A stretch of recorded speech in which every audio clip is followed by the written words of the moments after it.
Hey, good morning, everyone. This is Dave C., Indiana Radio 267 slash Brownsburg, coming to you live on Facebook at Indiana Radio 267 slash Brownsburg and on YouTube at Indiana Radio 267 slash Brownsburg. We're happy to have you with us this morning. It is Thursday. We're getting our way towards the week.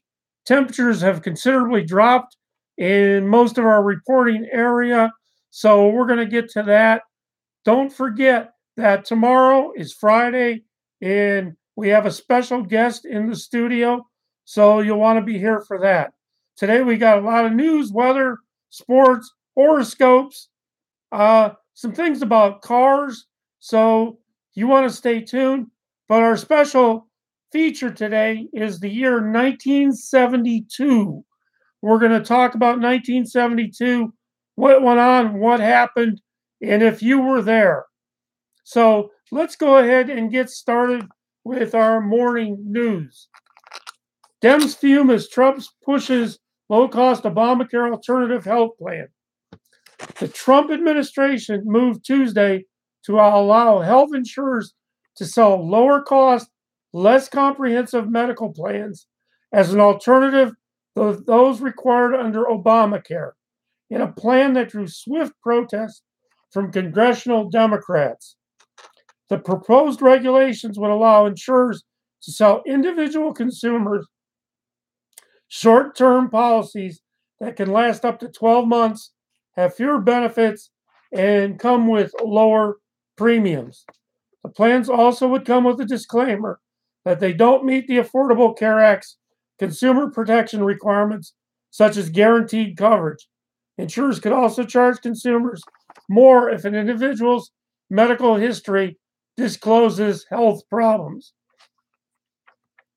But at a time of rising premiums, Trump administration officials touted the option as a boost for those who need coverage but don't qualify for the Affordable Care Act's subsidies and would otherwise face paying the full premium cost.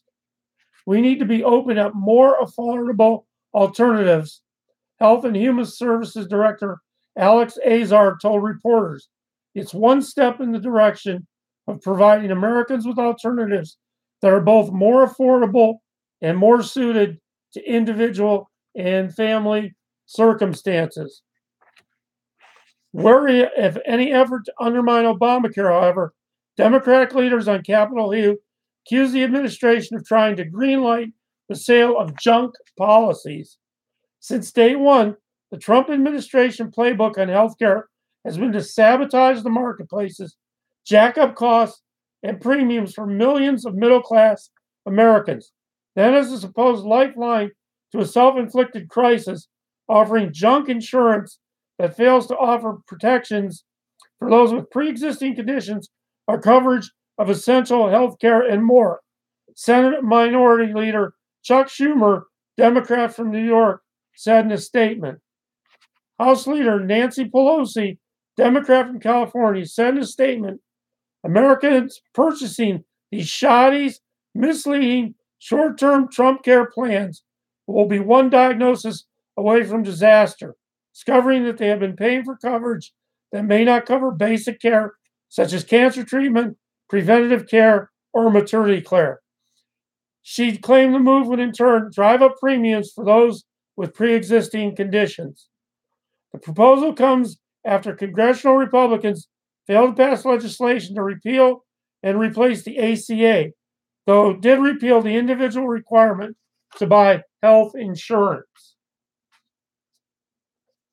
Trump's early move on guns. Could he be bridging the partisan gap? This comes from Howard Kurtz. Donald Trump could be the president who pushes Congress to do something about gun control, even if those steps are modest. Perhaps only a Republican president and one elected with the full backing of the NRA would be positioned to take such steps. But rather than welcoming Trump's move in their direction, gun control advocates are initially dismissing his efforts as inadequate. For a quarter century, virtually any effort regulating the sale of guns has fallen victim to Washington gridlock. Ever since Congress let Bill Clinton's assault weapon ban expire in the 1990s, the issue has been seen as politically radioactive, not just seen by Republicans, but by moderate Democrats as well. Even after the school shooting in Newtown, even with Barack Obama and Joe Biden mounting the sustained push for some gun control, Congress did nothing. There was no way the Republicans were going to give Obama even a minor concession on the issue. Then came last year's Las Vegas massacre and an outcry over the shooter's use of bump stocks to boost the speed of his attack. Nothing happened. And yet the Florida school shooting and the gruesome spectacle of children being gunned down seems to have brought the issue to a potential tipping point. When the conservative pro-Trump New York Post is running such banner headlines as "Mr. President, please act," and yesterday's "Hope for Gun Control" with a photo of protesting Florida students, it's clear that the national mood is changing. Even Pat Robertson, the one-time GOP presidential candidate, said on his 700 Club, "I'm a gun owner. I have hunted. I have shot skeet," Robertson said. "But for heaven's sakes, I don't think that the general population needs to have automatic weapons." Florida shooting survivor. CNN gave me scripted questions from town hall, squashed questions on armed guards. A survivor of the Florida high school massacre said in an interview that CNN rejected his proposal to discuss armed guards in schools and instead handed him a scripted question to ask during Wednesday night's town hall on gun rights. Colton Hobb, 17, a junior at Marjorie Stoneman Douglas High School and an ROTC member, reportedly used Kevlar vests to shield students during the massacre.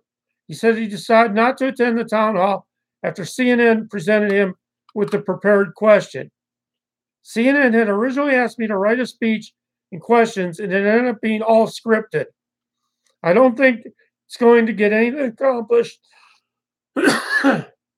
Excuse me. It's not going to ask the true questions that all parents and teachers have. I expected to be able to ask my questions and give my opinion on my questions, he added. The town hall, moderated by CNN's Jake Tapper, included shooting survivors confronting several officials on gun rights, including U.S. Senators Marco Rubio and Bill Nelson, both of Florida, as well as National Rifle Association spokeswoman Dana Lesh and Broward County Sheriff Scott Israel. The atmosphere at the event was at times awkward and even hostile for the Republicans, who were interrupted several times by the jeering crowd.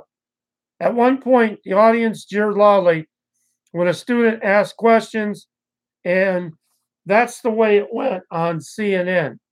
And we're coming right back with our next segment. Stay with us, and we'll stay with you.